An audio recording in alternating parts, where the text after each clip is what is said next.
Today we're doing a Dummies Guide to USB host. This is the minimalistic approach to getting USB host up and running with an OTG device.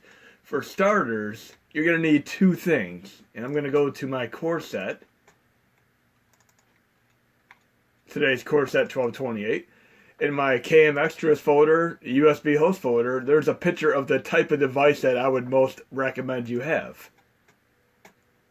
You'd want to have a device like this. This right here would plug into the back of your SNES Classic. This right here would power your SNES Classic. Then you have three little nifty little plugs. I have a keyboard, a mouse, and a flash drive connected to them.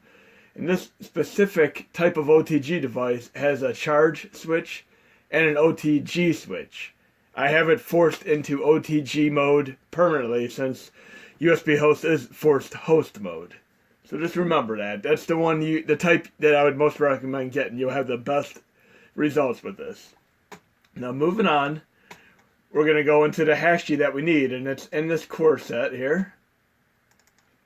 The one we're going to use is the 12, 14, 17. And I have my folder already set up here.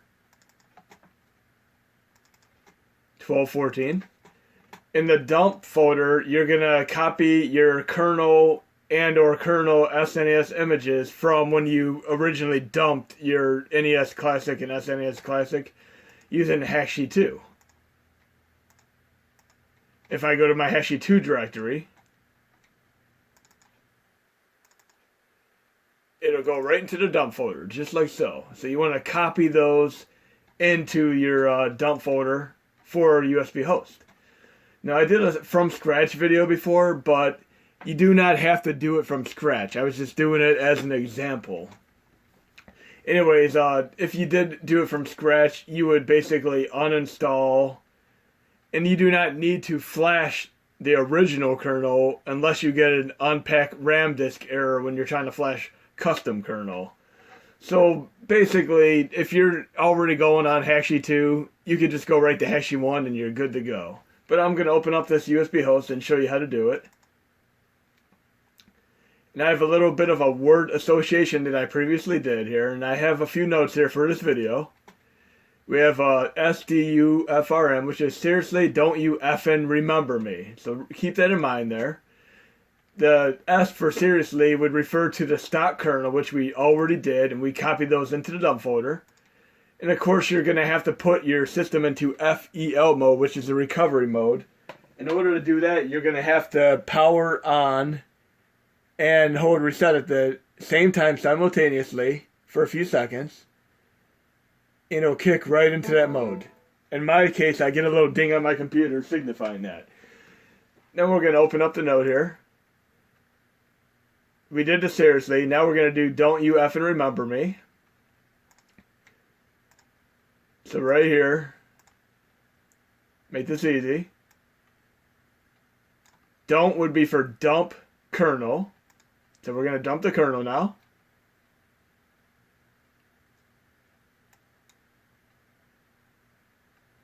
And after we do this process, we're going to move on to setting up the flash drive so that you could run the USB host.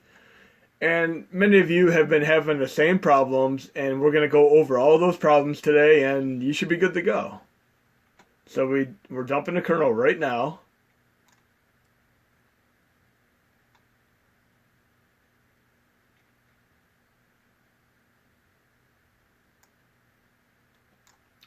And I have a few notes that I put together that pretty much cover the general problems people have been having here, and we're going to go over each of these. Okay, we're done dumping the kernel. The next step in the process is U, which would be unpack the kernel. Pretty much all these letters generally apply to kernel. So we're going to unpack the kernel.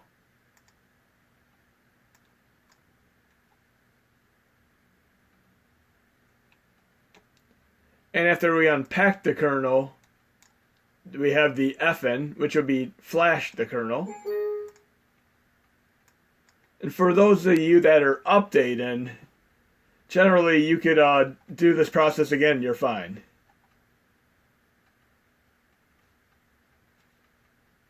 And using the 12.14 update is going to give you multiple perks, as you will see here. So we're unpacking the kernel now. We have the seriously, don't you effing remember me. S for seriously was for the stock kernel, which we copied into the dump folder. Don't was for the dump kernel. U is for unpack kernel. FN is for flash kernel. And generally, when you do the rebuild in memboot, that is what would originally transfer the HMODs if you're using just Hashi. But I'm going to show you the alternate way of doing the HMODs, which works out a hell of a lot better.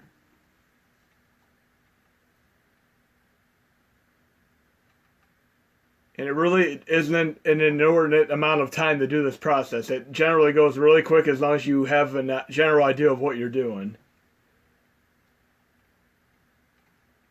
But enough people have been having problems over the last month and a half to 2 months that I've pretty much been, sorting out the problems and knowing what most people were having as a problem, and these are what I'm covering today. So flash kernel. Now we're moving on to remember me, which would be the rebuild kernel.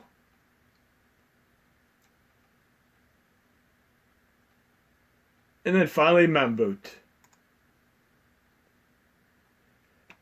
And in my previous video for USB host, I installed the HMODs using Hashi 2. Don't do it with Hashi 2 anymore. Use the new way that I show you. I've done it in my revised video, but I'm going to show you again in today's Dummies Guide to USB Host video. You'll have less in the way of conflicts, of course. And when you grab my today's 12/28/17 update, you're going to be able to see a few tools that are going to help you fix your OTG setup. So as soon as memboot's done, we're going to do the flash drive next.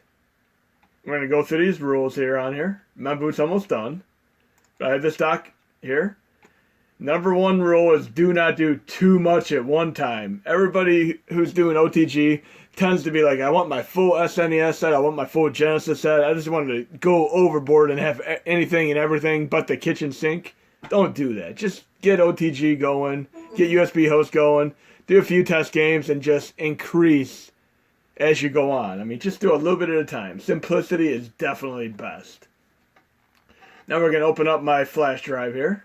Now that that's all done, and I have it in USB host. And if you're wondering about what format the drive should be in, for most people, FAT32 will work fine. But the best format you can possibly have is ext4, which is the format that is native to the SNES Classic. So what I'd recommend doing is start out with FAT32. If that works for you, stick with it. But if it does not work for you, you can do the ext4 format. In my previous video, which will be linked to in the dummy, I'll leave a little thing in my set linking to these videos. But basically, the video covers how to convert to the ext4 format if you want to go that route. But for the most part, FAT32 does work for most people. So try that first. Move on to ext4 if you have a problem. But do not try NTFS. That is not the format you want to use. There's a read-only permission issue with that, so stay away from that for right now. So do FAT32 and then ext4, whichever one you can do out of those two. Case sensitivity is going to matter as far as setting up your flash drive. In my USB host flash drive here, I have a backup folder where I keep all the extra stuff here. But within the flash drive, you have a Hashi directory, and it must be lowercase because case sensitivity matters, as I said. And within that directory, you can copy a firmware folder, a fonts folder, a games folder, and you can make a saves folder if you'd like to. And today, this video is covering USB host for SNES Classic. I'm not even going to get into NES Classic because a lot of people are having trouble doing that one. So we're going to, I spelled saves wrong. But yeah, you just want to do like saves. Just like that. And if you do saves, it'll save to the flash drive for your saves instead of your NAND flash memory. But you can have that if you'd like to. It's optional. But like I said, I'm not getting into the NES Classic because too many people are having issues with that. But most people are able to do SNES Classic just fine. I may get into another video for the NES Classic, but today is a Dummies Guide for SNES Classic, so it is what it is. So I have my firmware folder, my fonts folder, and my games folder. In the games folder, you can copy the games that you'd like, and the best way to do this would be open up your Hashi 2, and I'm doing this the simple way, the minimalistic approach. We're going to pick just a random game here. We'll pick a random Super Nintendo game. We'll do American Gladiators. And I'm looking up at the ID up here, which is THQIB. I'm going to go into my Games SNES folder.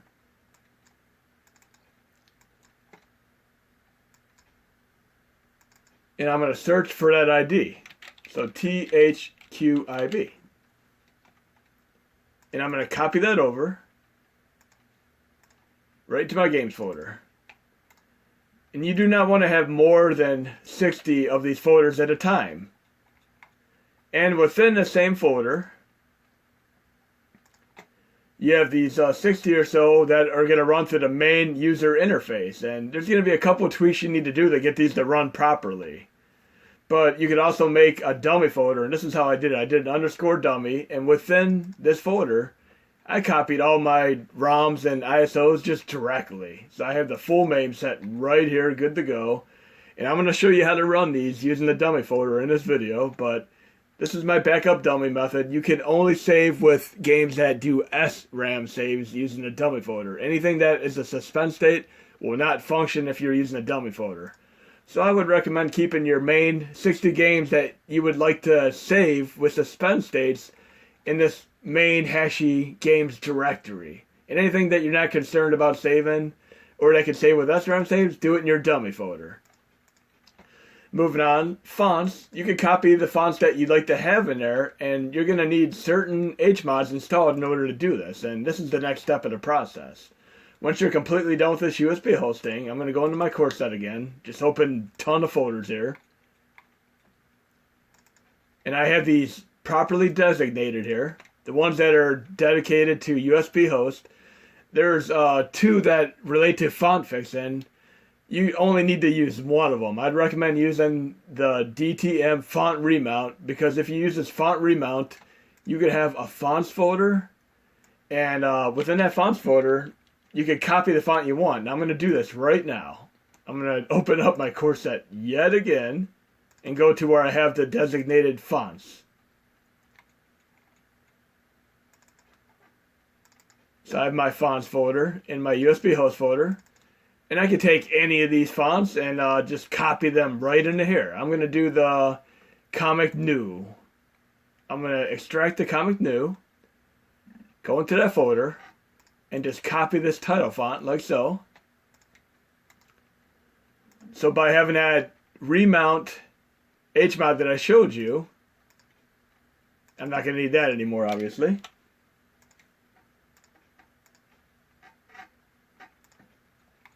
Going back to the HMOD here. By having this remount HMOD here, it's going to load this fonts folder, thanks to Dynamite 827, when you turn the system on, and you're going to be able to have that font loaded. Firmware is another thing, and I did that in my previous video as well. You could copy a firmware in here, and I'd recommend having the games folder completely empty when you do this, because you're going to be able to play the default games from different regions, such as the Japanese version of the NES Classic, SNES Classic, as well as the USA version of the NES Classic if you're in Europe, and so on. But that's in my previous video. I'll link to that as well. So we have the fonts and games folder covered right now. And you're going to have issues with the next thing on my list here. And this is where it's going to get really, really important here.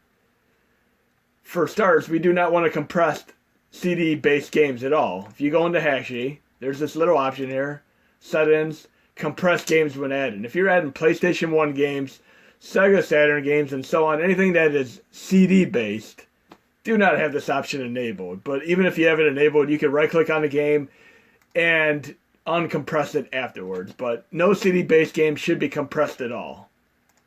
But given that, going back to the course set here, you're going to want to copy CloverCon so you can do your shortcuts to exit, and also you're going to want this DTM font remount so that you could do your font loading. You're going to need Mad Monkey modules, otherwise you're going to get shutdown errors. And you're going to need this tiny 7-zip so that you can run 7-zip compressed games. Then, of course, you're going to need one of the RetroArchs here. You'll need one of these two RetroArchs. and then any other cores that you'd like to install. So on my flash drive for USB host, I already have all these copied over, and I'll show you how I have it done. In my backup folder, I have all the stuff that I want to copy to my hashy directory. And I do this for a specific reason, because when you do your transfer folder, it's going to be deleted when you power on it and installs the HMODs. But right now I'm going to my hashy directory. I'm making a transfer folder. And within this transfer folder, I'm going to open more directories. I always multitask and open a ton of directories. Going back to my the flash drive, USB host flash drive, to my backup, to my transfer. And there's two things you can do in this transfer folder. One, you could go all the way down and just simply copy this uninstall file. When you power on the system with this uninstall file, it'll uninstall each and every HMOD you haven't installed. So if you want to remove all the HMODs, do this powered on. When you turn the thing back on to the computer, this transfer folder is going to be gone. That'll signify that it worked. So I'm doing a transfer folder now. And I'm going to copy all the HMODs that I'd like, minus the uninstall.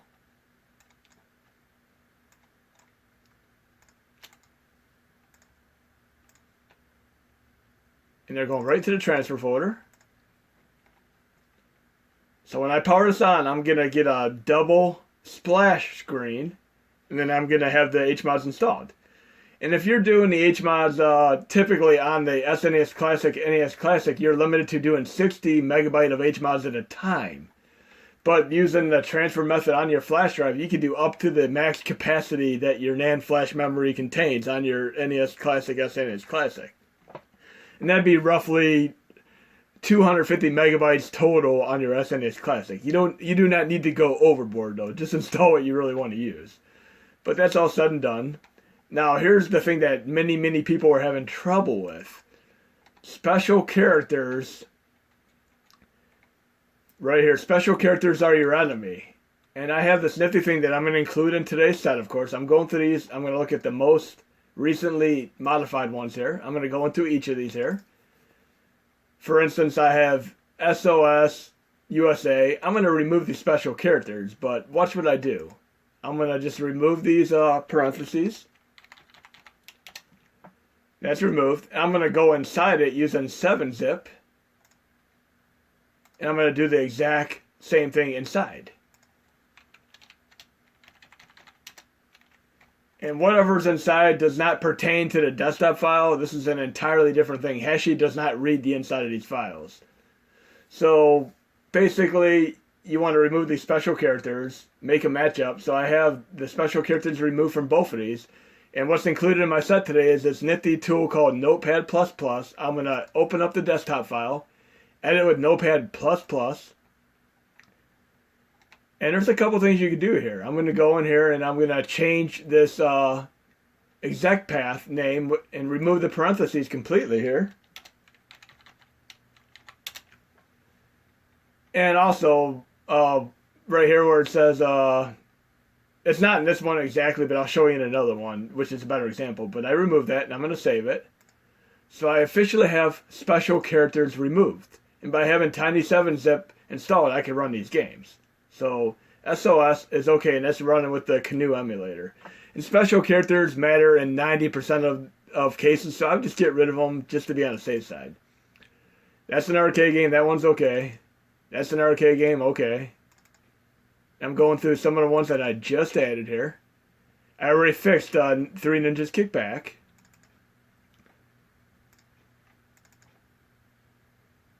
See, I'm going through these one by one just to be on the safe side.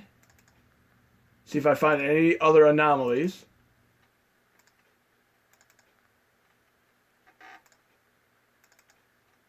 Right here, I have something that I added through Hashy that happens to be a PlayStation 1 game, and it's 7-zipped right now. But I already copied it over. I'm not going to use Hashy to fix this.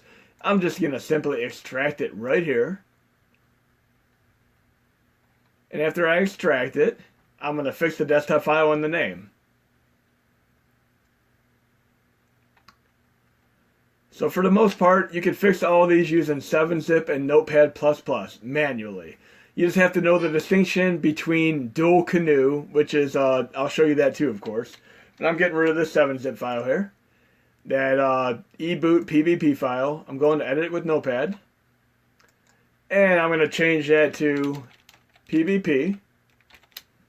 And save it. Now we're good to go on that. And for example, you add something and you want to change the command line, you could open a desktop file and change that command line. So if, say for instance, you're running an SNES game, but you want to have more than one SNES core installed, you could change it to 5, 10, 9X, and so on. But this one is obviously a PlayStation 1 game, so I'm going to leave it as a PlayStation 1 game. So that's all said and done. So I have no more than 60 directories here. I have my dummy folder. Just remember, you can just make a dummy folder within your Hashy Games directory and copy the stuff in there. But now as far as dual Canoe, I'm going to show you how to do this. I have these cords here, and I'm going to link to my dual Canoe video in this description. You're going to want to watch that video so you understand how that works. But for right now, we're going to switch over to the actual USB host. And I'm making sure everything's good to go here. I have my firmware. I'm not loading any firmware right now. I have my fonts that I want to load. I have my games folder all set up here. I have the HMODs I'd like to install. And additionally, you can do your own custom splash screen.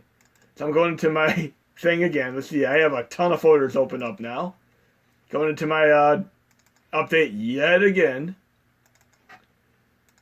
In the USB host. And I did include the Notepad 2 thing. I included this other nifty tool to help you convert your entire sets over called Find and Replace. I did this in another previous video. This program here will allow you to scan right across desktop files and remove what you want to. For instance, I found all my files and replaced them to NES catchy so it'd be reverted. But you can do whatever you want with that. It's a nifty program. It works excellent, and I did a previous video for that I'll link to as well. But you have the Notepad 2 Plus in there. The Notepad Plus, sorry. But anyways, looking in this directory here, you can do a custom boot ping file. And if you have, in your computer, for instance here, sometimes for folder options, your extensions will be hidden, so you will not see the true extension for the file. I can see my extensions like text and all that. So some people, what they were doing a boot ping and naming it like that, but what was happening is it was truly like that. So you just want it to be a boot ping file with the extension included. And all you got to do is just copy that right into your Hashy directory. And that boot ping is going to load in lieu of the original Mad Monkey splash screen. So right now I'm going to take this flash drive out. And if you do ext4 format, you're going to need to unmount the flash drive. But you can do it through your normal Windows thing, safely remove hardware on your Windows computer. But if you do ext4 format, you're going to have to do it with the programs that I show you in that ext4 video. But right now we're going to boot it up and make sure everything transferred okay.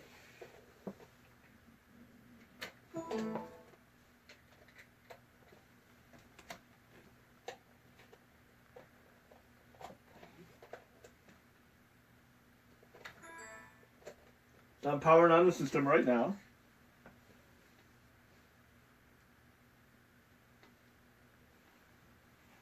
And there's my custom splash screen. I would recommend not having it be too large. Keep it at a small size if you can. And right now it's installing the HMODs that I threw into my transfer folder.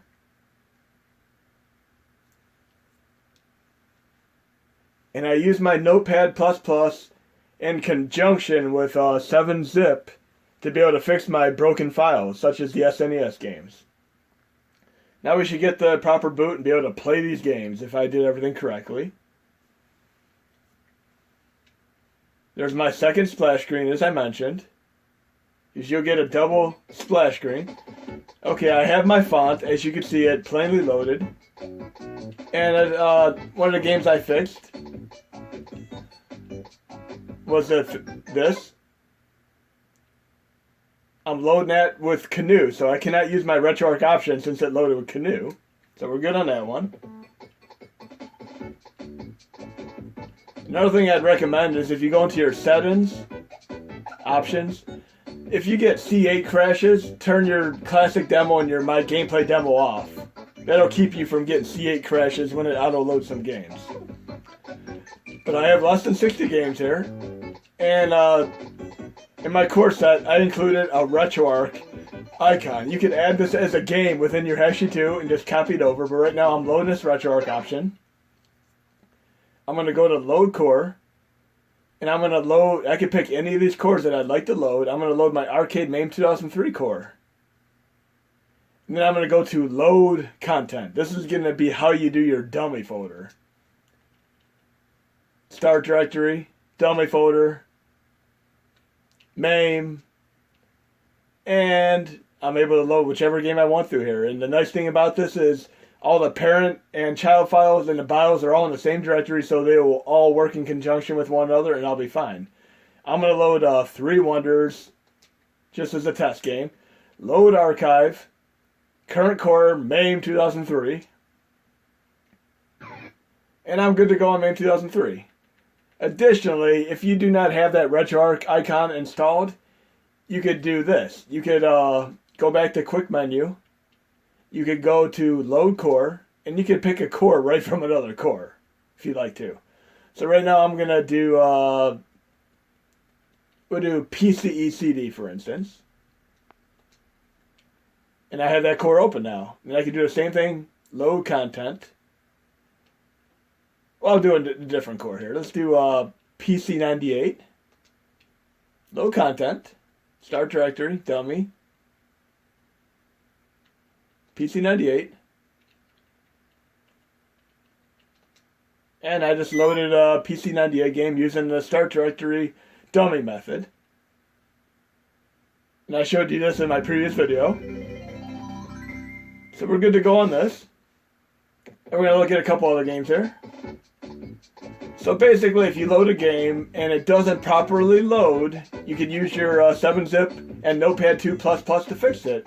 And familiarize yourself with the dual Canoe method, because that'll be really, really pertinent to installing them chords. And I'm going to show you exactly which chords I'm talking about. But another thing I'm working on right now is I have another SNES core running, and this one is capable of running Super Game Boy games. This is not a 9X core, by the way. But it's also not very fast. I'm running B SNES right now. It's not a very fast core, but it is the only core that is capable of running Super Game Boy. So we're all good to go here. We got all these games running the way I want them to run.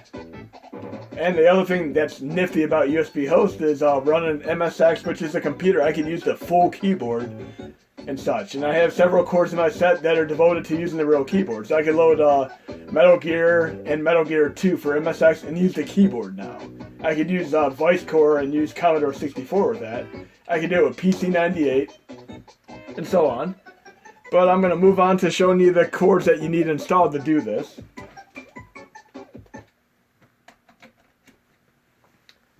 If you use my dual Canoe method, and you go to my core set here,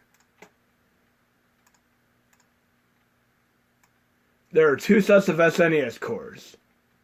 And I use the dual ones, because with the dual ones, if you see the command lines to the right here, you could specify not just bin/SNES, you could change it to 9X, you could change it to 02, 05, and 10. Anyways, these are all going to be linked to in my description, but this is a Dummies Guide to USB host, and like I said, it is very easy to do. The biggest problems that people have are basically compressing CD-based games, having special characters, and we're going to go over this one more time. Do not do too much at one time. Simplicity is best. Special characters are your enemy. Do not compress CD-based games. ext4 is best, then FAT32. Use the Seriously Don't You Effing Remember Me acronym. Case sensitivity matters. That would be your saves folder, your Hashi folder, your games folder. Should all be lowercase. Dual Canoe, which I'm going to link to in the description. use the dummy folder, and that's a good way to have a ton of games without worrying about, the special characters and such. Do not go over 60 folders. When you do the original process, you only have to flash the original kernel if you can't unpack RAM disk error. Use your transfer folder for the HMods, your saves folder if you want to have saves on the flash drive, and your firmware folder for the firmware. But like I said, this is a simple, minimalistic approach to getting USB hosts going. And there'll be more advanced videos coming as far as doing more things like folders and such. But this is the best way to get going. Do the dummy folder. Keep things simple. Hope you enjoyed the video. There'll be more to come. And based on your comments, I will address any issues that any of you come up with. So have a great holiday. Enjoy your New Year's. And hope this helps you guys get on USB hosts.